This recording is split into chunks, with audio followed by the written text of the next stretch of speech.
Stalingrad.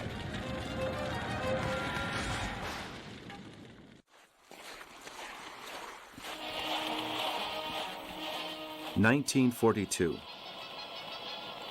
June.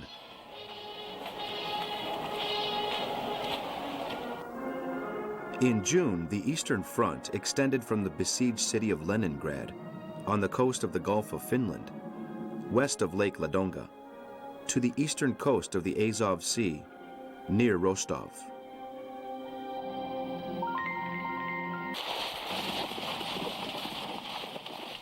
By the end of the first year of the invasion, the Germans had captured some 4 million Soviet prisoners. Almost 1 million of these belonged to the Red Army, and all of them were sent to concentration camps in the occupied countries.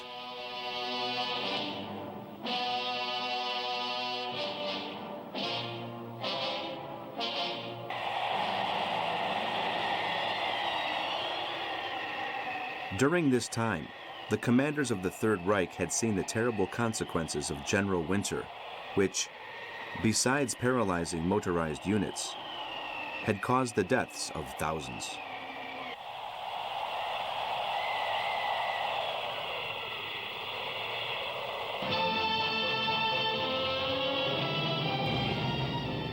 Meanwhile, Army Group North is facing stiff resistance from the Soviet troops in Leningrad.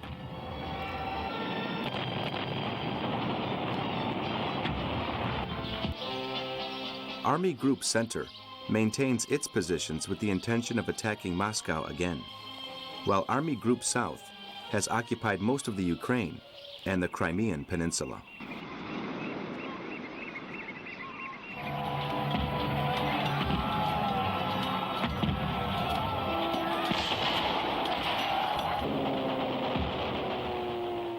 Hitler orders the elimination of all vestiges of the Soviet army and partisans in the Black Sea region to avoid possible attacks against the Crimea and the Ukraine.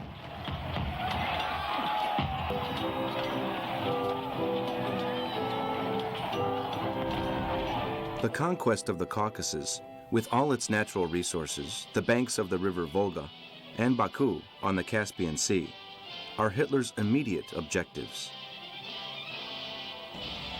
If we do not get the oil of Baku, we will lose the war, he told his general staff.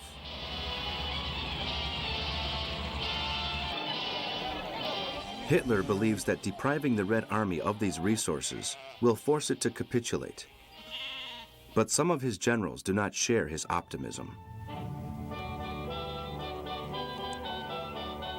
The Nazi leader's confidence is partly due to the fact that attack of the von Kleist and the 1st Panzer Division has forced General Semyon Timoshenko to retreat to the banks of the Volga River, near Stalingrad.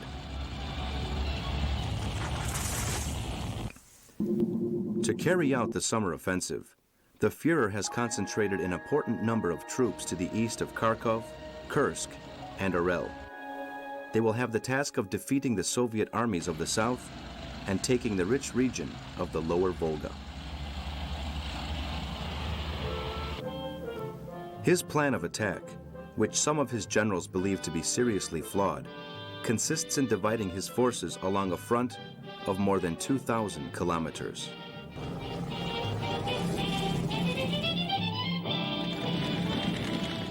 Force A, to which will be added General Hoth's 4th Armored Force, till then in Group B, is to invade and take control of the whole Caucasus region. Force B is to capture Stalingrad, Stalin's city. With more than 700,000 inhabitants, it looks out onto the river Volga, the jugular vein of the Soviet Union. Occupying it would put the Germans in a strong position to control the river and facilitate their reaching Astrakhan, and be an important step in their drive to dominate the Caspian, Black, and Mediterranean seas. The Pearl of the Steppes, as it is known, would give the glorious Nazi army total victory over the Slavic hordes, something which Hitler believes must be achieved before the first snows. However, Before the start of the offensive, while the troops of the Third Reich are marching towards the River Don, the plans fall into Soviet hands.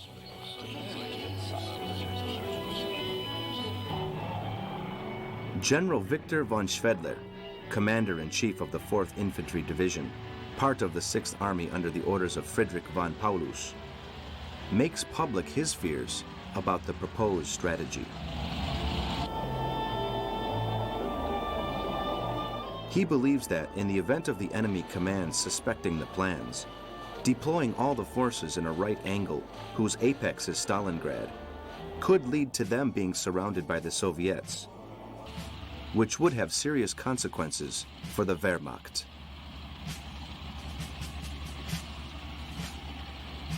When Hitler learns of his views, he dismisses the general for his lack of confidence in victory. The offensive is to go ahead as planned, even if the Soviets know the place, the time, and the objective. As far as the Nazi leader is concerned, the German army is too powerful to be stopped, as was demonstrated on the 28th of June, when they entered Kursk and began to march on Voronezh.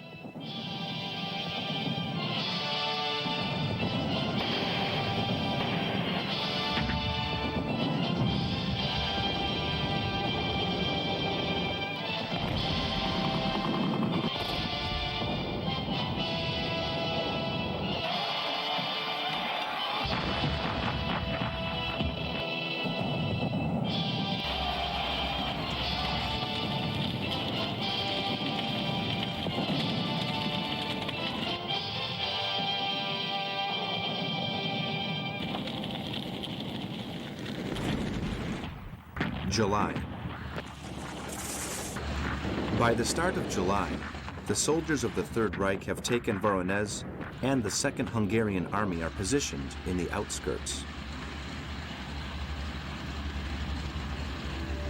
Further south, 350 men of the Wehrmacht, 600 tanks, and 8,000 big guns are on the move across the open Russian steppe and reach the River Don, overcoming stiff resistance from the Soviet 62nd and 64th armies, which withdraw to Stalingrad and the Volga, only 65 kilometers from the German troops.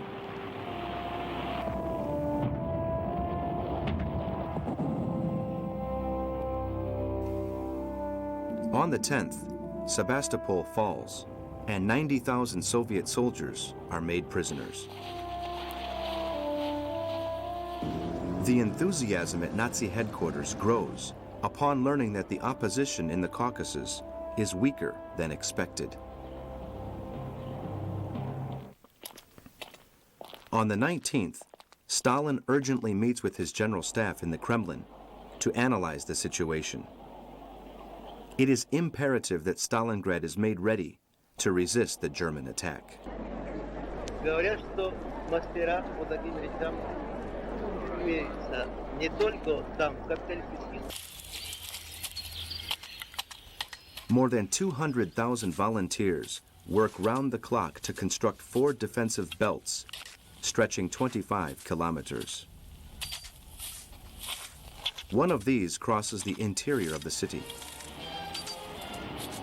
The Soviet 62nd Army takes up position in the north and the 64th in the south. The city must not succumb to the Nazis. No one is allowed to leave. The idea of an evacuation is overruled by Stalin himself.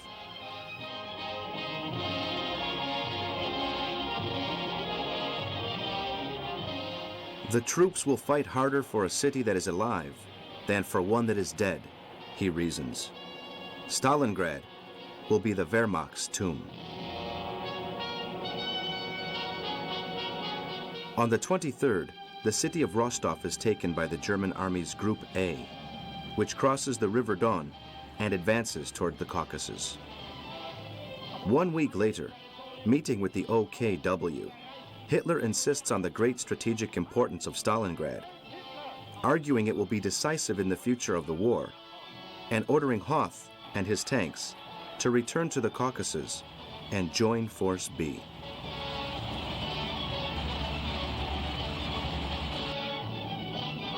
Stalingrad's future, and that of its inhabitants, is marked by the personal clash of the two dictators, Hitler and Stalin.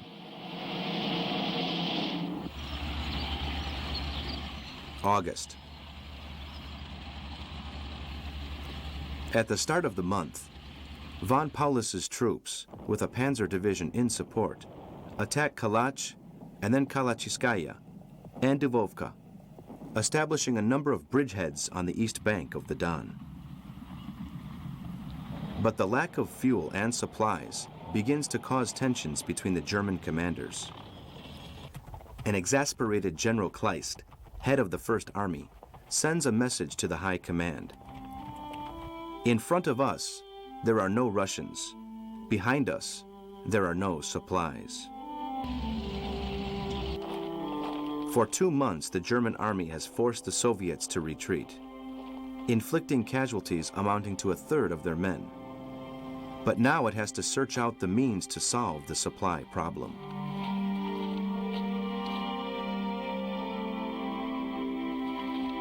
But the communist dictator is determined that his troops concede no more ground and orders the strengthening of the defenses on all fronts, locating a greater number of men in the Caucasus where, since the 21st, the flag of the Third Reich has flown at the summit of Mount Elbrus.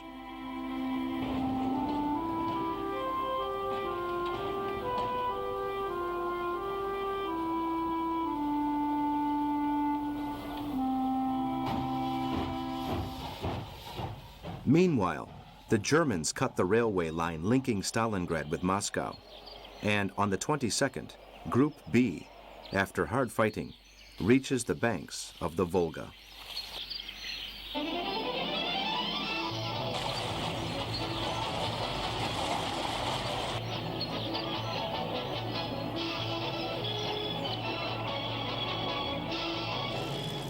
The next day, when the Germans are only 45 kilometers from Stalingrad, the Luftwaffe dropped 650 bombs on the city.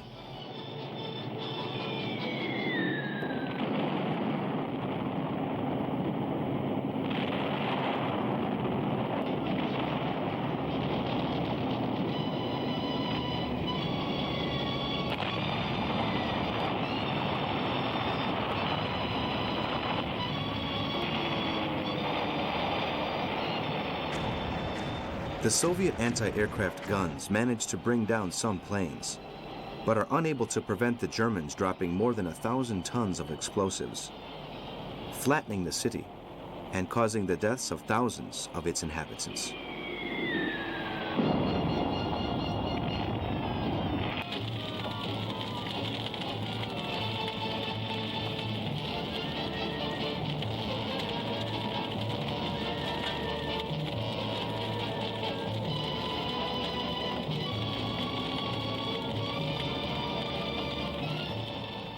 At this moment, von Paulus and his divisions are continuing their push from Gumrak to Stalingrad, destroying everything in their path.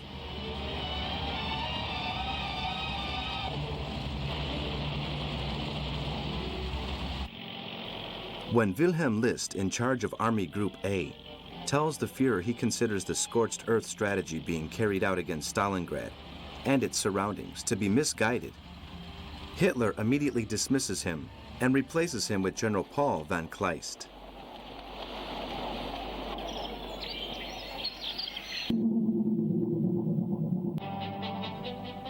On the 26th, he orders devastating air raids against the city. Meanwhile, the army closes in. To the south, the 29th and the 14th Armored Divisions advance. From the west, the 5 Armored Infantry Divisions, and to the north, the 160th Mechanized Infantry.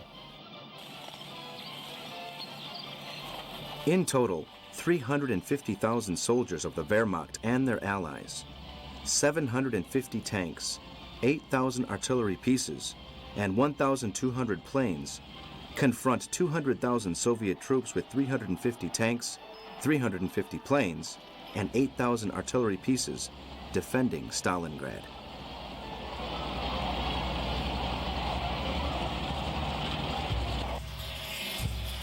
September.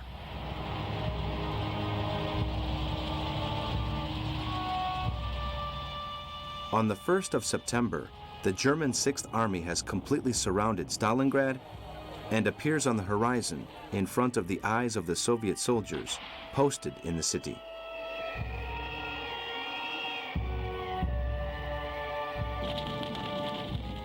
On the 2nd, General Hermann Hoth's armored vehicles are situated to the south of Stalingrad, awaiting the arrival of 1,000 Luftwaffe bombers, intent on the destruction of what remains of the city. General Zhukov orders General Yeremenko, commander-in-chief of the Stalingrad area, to prepare the 62nd Army under General Alexander Lopatin for a counter-offensive. The latter does not approve of the operation, believing that such a confrontation would end in the destruction of his army. Both Zhukov and Yeremenko consider Lopatin's attitude to be cowardly and agree on his dishonorable discharge.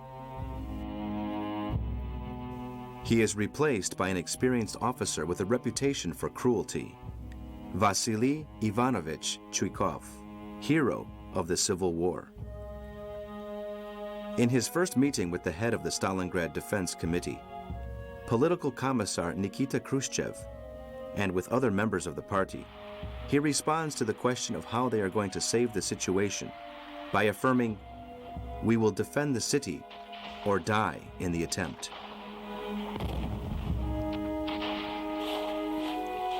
On the 8th of September, the Stalingrad defenses give way on 3 sides. But the Russians continue to resist.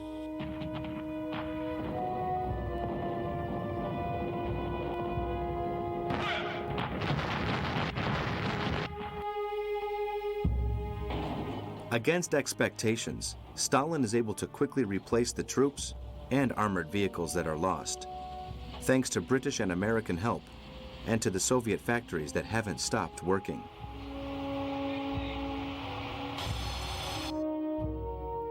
The news reaches Hitler, who thinks it is a case of false information and warns his advisors. That is impossible. Do not utter any more stupidities in my presence.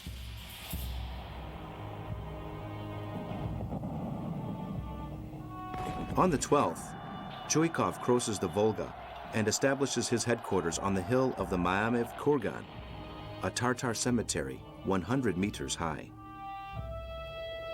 From there, he observes the situation, a 48-kilometer perimeter with German forces surrounding the city.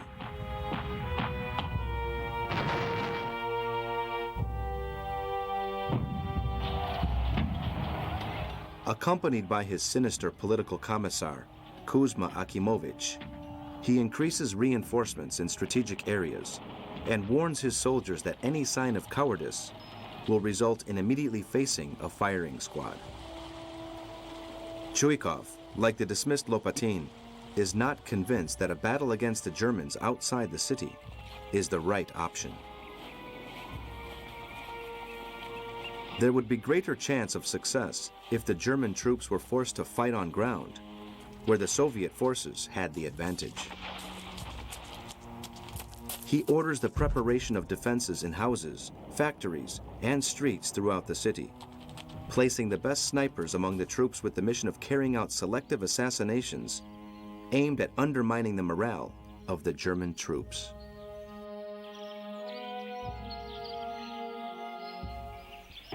On the 14th, German planes heavily bomb the area on the eastern side of the Volga, through which the Soviet supplies and men arrive to the city.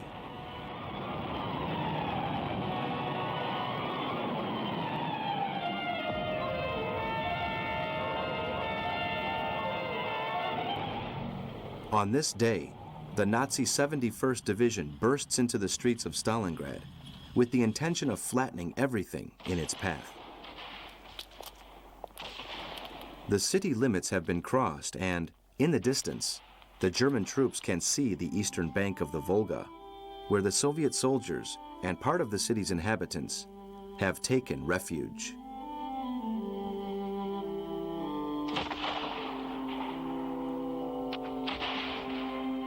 In mid-September, the Germans take the highest point of the metropolis, the Mamaev-Kurgan Hill, where Chuikov had installed his headquarters.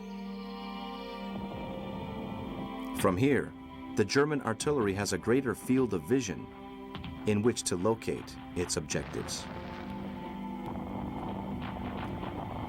But Chuikov is not prepared to cede the city's high ground, and on the 17th, the Red Army attacks.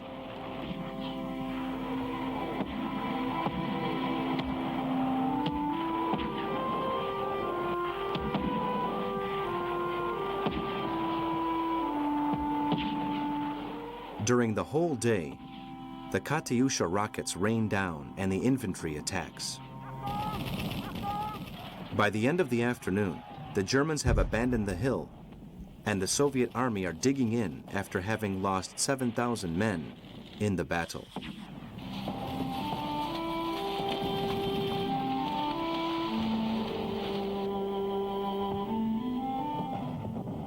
On the 25th of September, following hard fighting, the German panzers reach the factories in the far west of the city, on the banks of the Volga. In the house-to-house fighting, the enemy is often in the next room. Hitler's soldiers are not trained for this type of war.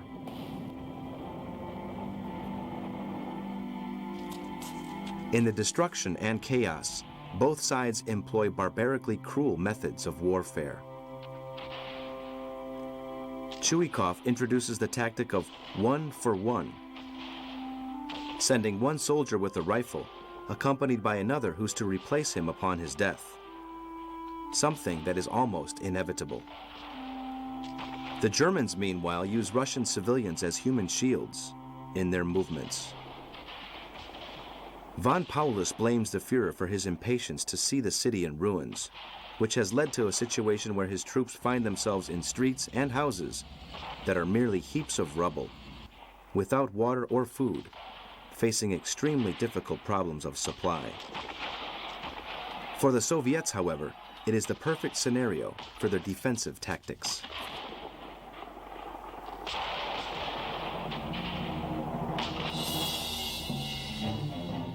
October.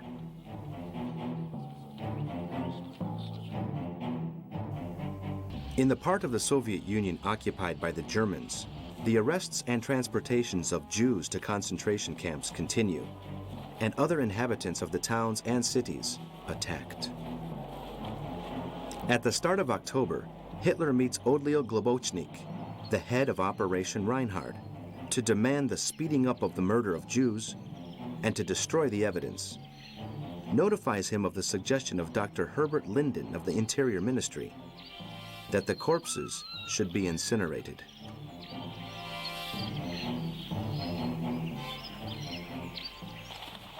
On the 14th, the Germans, in an attempt to put an end to Soviet resistance in Stalingrad, undertake a large-scale offensive with 5 divisions along many kilometers around the city.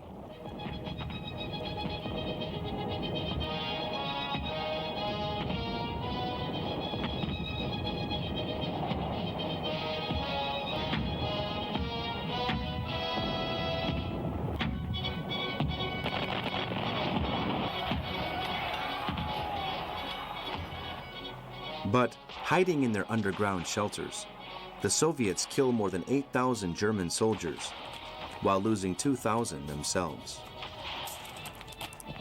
The Reich forces managed to take General Chuikov's command post, Red Square, and the railway station, besides Orlovka and Gorodichte, and reach the banks of the Volga. But the Soviets have hardly moved from their defensive positions. Paulus and Chuikov are head to head. Soviet soldiers are hiding in the ruins all over the city, and the Germans are unable to flush them out.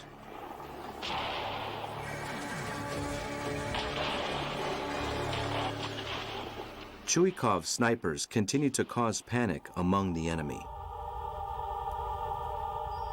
The Germans use Russian children in their search for water and food, whom, without pity, the Soviet soldiers assassinate as traitors.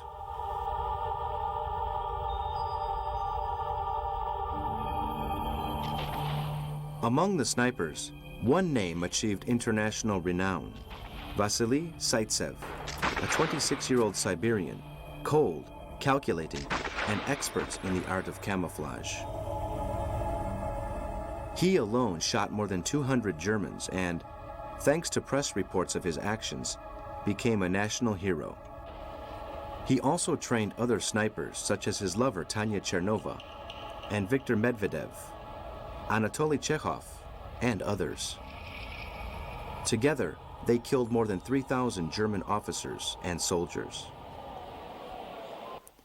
Hitler's high command, alarmed by the number of casualties inflicted by Soviet snipers, and seeing the detrimental effects of the morale on their troops in Stalingrad, decides to send to the ruined city his own best marksman, Major Heinz Thorwald, a sniper known as Konig, with the single mission of killing of their most dangerous enemy, Vasily Zaitsev. The two snipers stalked each other among the ruins, each man waiting for a mistake that would make his opponent easy prey.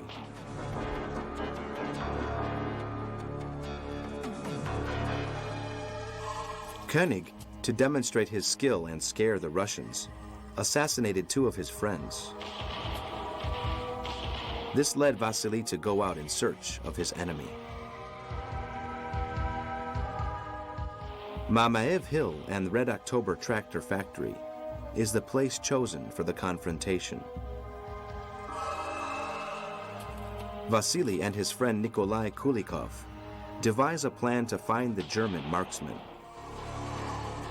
Nikolai places himself behind some rubble and shows his helmet so that the German fires on him and reveals his position. Nikolai then throws himself to the ground and pretends to be wounded. Koenig, seeking a better angle to finish him off, raises his head, and at that moment, Vasily shoots and kills him.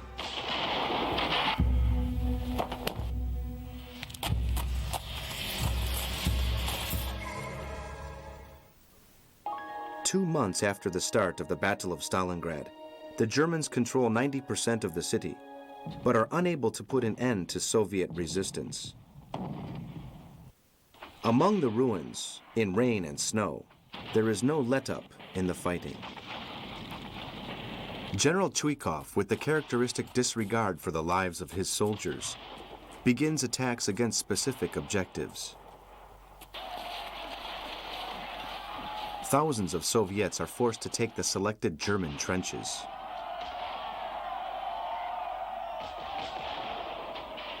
They are ordered to advance with a battalion of riflemen, aiming weapons at their backs. There is only one way to go. In some cases, it has been possible to force some of the German troops back, but only at an extremely high cost in human lives. Hitler sees this as an indication of the desperate situation of the Soviets and is convinced they will not be able to resist much longer. But his soldiers are also being massacred in their attempts to take the wharf area of the city, the point of entry for Russian reinforcements and supplies, and an escape door for civilians. German intelligence reports that the Soviets are preparing a large-scale offensive to the north of Stalingrad. The commanders consider this information false and ignore it.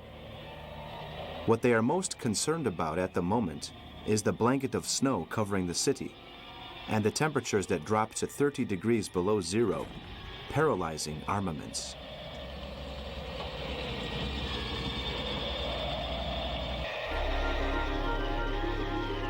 November.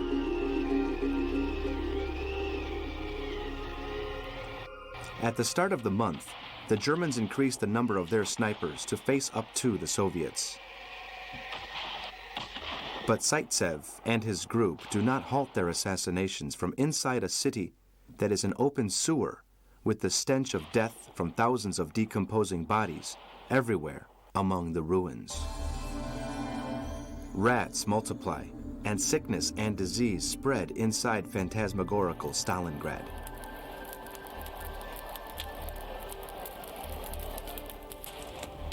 The Germans call their struggle for the city the Battle of the Rats. And sometimes what looked like an enemy soldier turns out to be no more than a mound of ruins full of rats.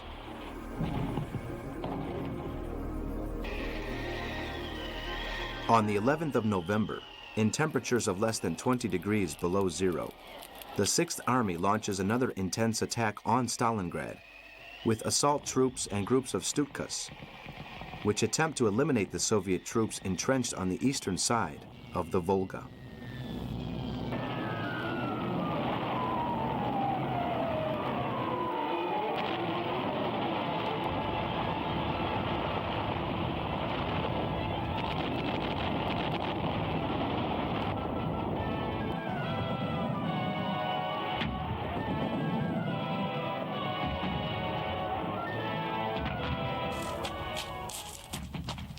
Chuikov's soldiers split up into cells to fight a guerrilla war. Some take on the German infantry, while others concentrate on the panzers.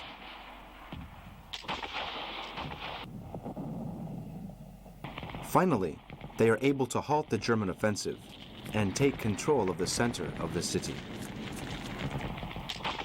Hitler's impatience gets the better of him once more, and he announces from Berlin, "Except for a few small places, Stalingrad is in our hands."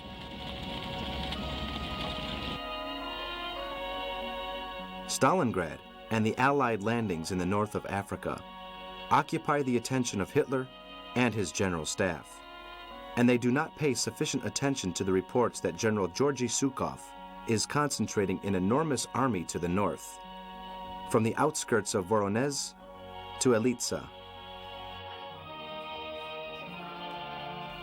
The Führer predicts that if there is an offensive, it will be the end of the Bolsheviks. But the Soviets have accumulated 3 army groups with 27 new divisions and 17 armored brigades of reinforcements, spread out on different fronts. The southeast under Vautatin, the Army of the Don under Rokossovsky, and the Army of Stalingrad under Yeremenko. Altogether, there are more than 1 million men, 1,500 tanks, 13,000 artillery pieces, and 1,200 planes. Zhukov and Vasilevsky, who have planned the offensive, concentrate the troops in the places chosen for the attack. On this occasion, Stalin and his generals have gained the element of surprise. Without being detected, their northern and southern forces carry out an enveloping movement around the German troops posted in Stalingrad.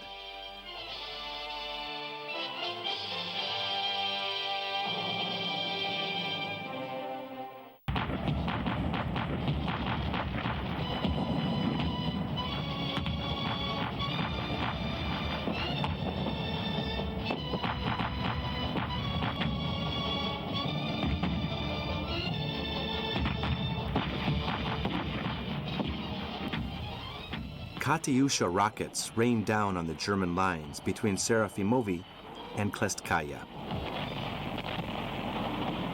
Artillery and mortars open fire among a 30-kilometer front on the soldiers of the Reich, particularly the Romanians. The Soviet T-34s attack not only Romanians and Germans, but also Hungarians and Italians, managing to knock out 15 divisions and taking 70,000 prisoners.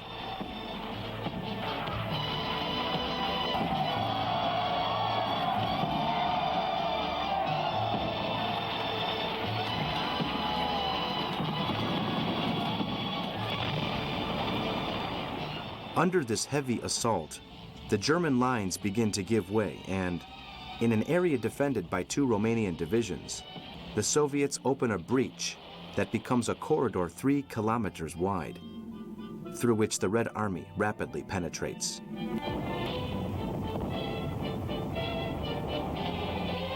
On the 20th of November, Vatutin and Rokossovsky attacked their forces to the west of the Don and occupy Kalach, the Germans' main supply post.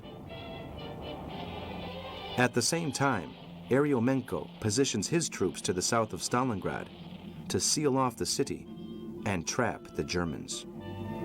The enveloping operation has been completed, and on the 24th, von Paulus's 18 divisions find themselves encircled by the Soviets. They are cornered just at the time when the Russians' oldest ally makes his presence felt with a vengeance: winter.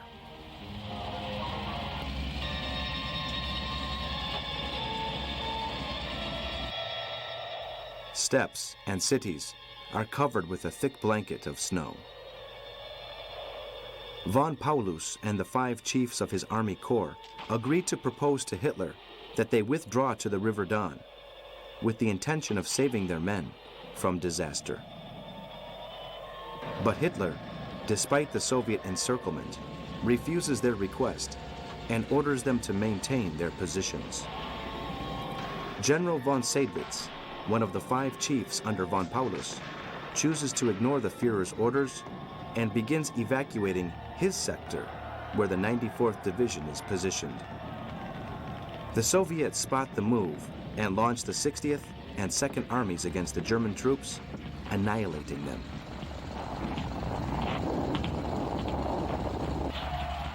Now, the Red Army troops move rapidly between the Volga and the Don. The Soviet winter offensive has raised the morale of the soldiers defending Stalingrad. Desperate, von Paulus again requests authorization from Hitler to withdraw. The request reaches the Nazi leader at Rastenburg on the 23rd, when he is meeting with his advisors and General Kurt Zietzler, the new chief of the Army General Staff, who replaced General Franz Halder, dismissed in mid-October, for criticizing the Führer's strategy on the Eastern Front. The Führer and his advisors believe that they have found the solution to the problem of Stalingrad: the transfer of 2 divisions currently in the Caucasus to the area.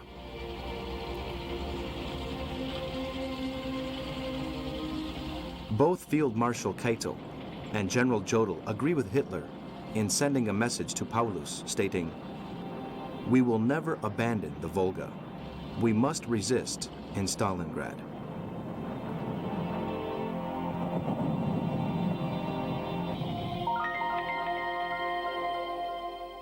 December.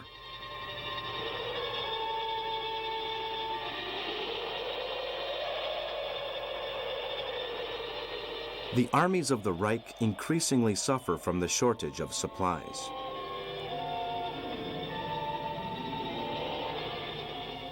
On the 2nd, the Soviets launch another offensive with Katyusha rockets, which the Germans can hardly respond to because of their lack of ammunition. German casualties rise to some 2,000 dead daily. The continual Soviet attacks lead both Hitler and Zietzler to consider the withdrawal from Stalingrad of what remains of von Paulus's army, as it is impossible to supply them with what they need to survive and fight on.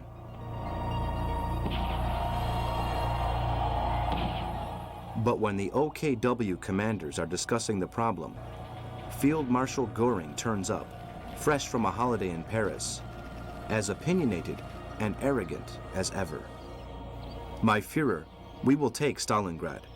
As head of the Luftwaffe, I guarantee we will supply 500 tons daily to the 6th Army." From the airlift that was started at the end of November, with continuous flights from Tazinskala and Morosovskaya to Pitomnik and Gumrak, employing 320 planes, only 100 Junkers now remain. The number of planes and flights to Stalingrad are increased, but whether to try to fulfill Goering's promise, the Luftwaffe lost 278 planes. Most pilots refuse to continue landing on small bits of land where it is almost impossible to take off again afterwards due to the snow. They drop their cargoes from the air.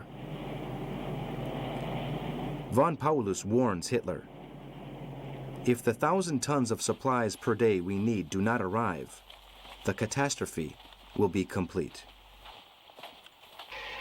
The intense cold is causing the deaths of thousands of men every day. Hunger forces them to eat rats and dogs that are found dead or alive. Ammunition and fuel are used up. Part of Hitler's invincible army now finds itself like pariahs, hidden among the rubble of a city in ruins. Paulus makes a final attempt to find an exit to escape to the Caspian Sea, but there is no exit. All routes are blocked by Russian troops. But Hitler still insists that the Sixth Army will capture Stalingrad, and the troops transferred from the Caucasus under Field Marshal Manstein, which are already in Kotelnikovo, 140 kilometers to the south of Stalingrad, are charged with breaking the siege.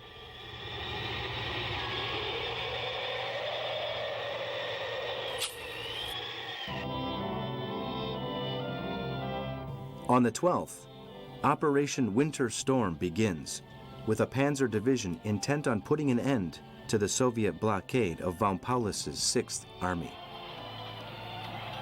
But the Red Army troops are able to stop the German offensive with a heavy counterattack, which puts the brakes on Manstein's divisions 50 kilometers from the city.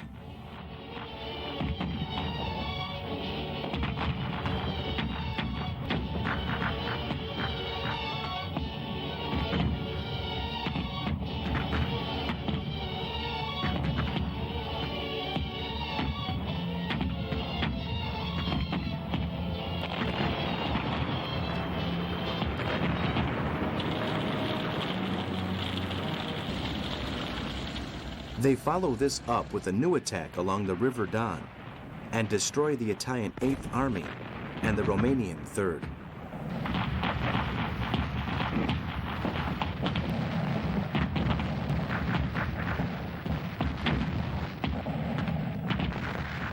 Operation Winter Storm has failed, and von Paulus's men continue holed up in Stalingrad.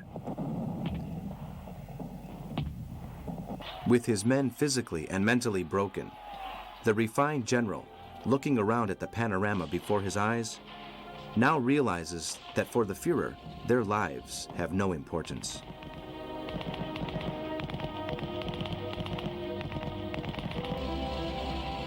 On the 19th of December, in a second attempt, the German troops 50 kilometers from Stalingrad try once more to open a breach to enable them to link up with the Sixth Army. But they only encounter another disaster.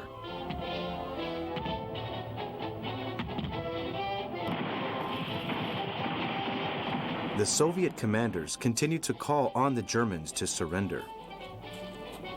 The troops organize great festive meals so that the starving Germans smell the stew.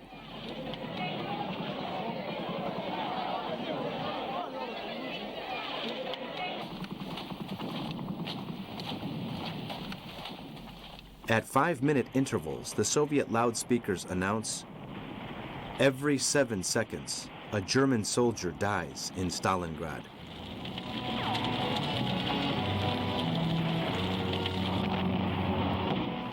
On the 27th of December, the Soviets begin a series of heavy counterattacks in the Caucasus, and Hitler is forced to accept the withdrawal of his forces. The next day, the Russians retake Kotelnikovo. On New Year's Eve, British bombers equipped with the Oboe aerial blind bombing targeting system attack Dusseldorf and leave the city in ruins.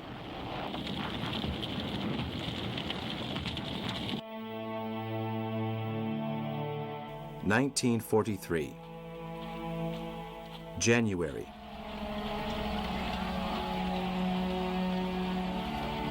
Advancing in the Caucasus, the Soviets retake Rostov and the river Terek. The Germans in Stalingrad are more cut off than ever.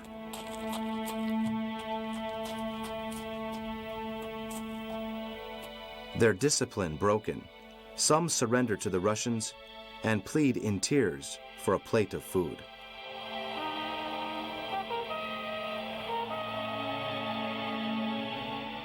On the 8th of January, the Soviets declare a temporary truce, and General Rokossovsky officially requests the German commanders to surrender. Do you see this city? Well, very soon, that is how Berlin will look.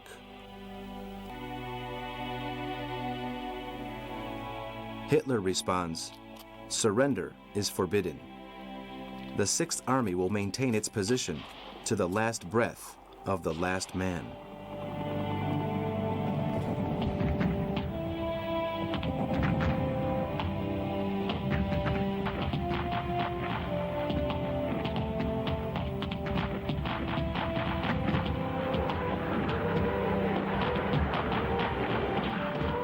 On the 10th, following the German response, 8,000 Red Army artillery pieces rained fire on the German lines for 3 consecutive days. On the 17th, the Soviets again offer the Germans the chance to surrender, and once more it is declined. But the majority of the German troops have abandoned their positions and are only concerned with separating the dead from those who still have a last breath inside them, hiding among the ruins in search of a peaceful death.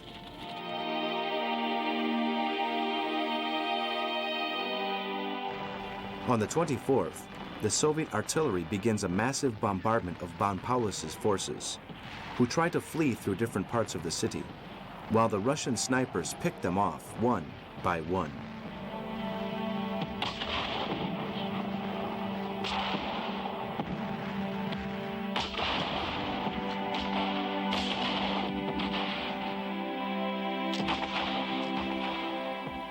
On the 27th, the Soviets occupy the airport at Gumrak, the last one that was still in the hands of the Germans. On the 30th, Hitler signs the order promoting von Paulus to the rank of Field Marshal, inviting him to commit suicide rather than capitulate, no German Field Marshal ever having been made prisoner.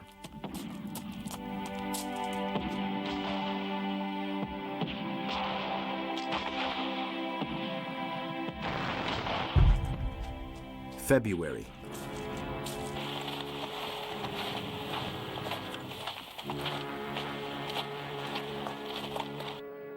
But after 76 days under siege, on the 1st of February, Frederick von Paulus, sick and exhausted, surrenders.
On the 2nd of February, the Luftwaffe pilots flying over the city send the following message: "We cannot see any signs of battle in Stalingrad."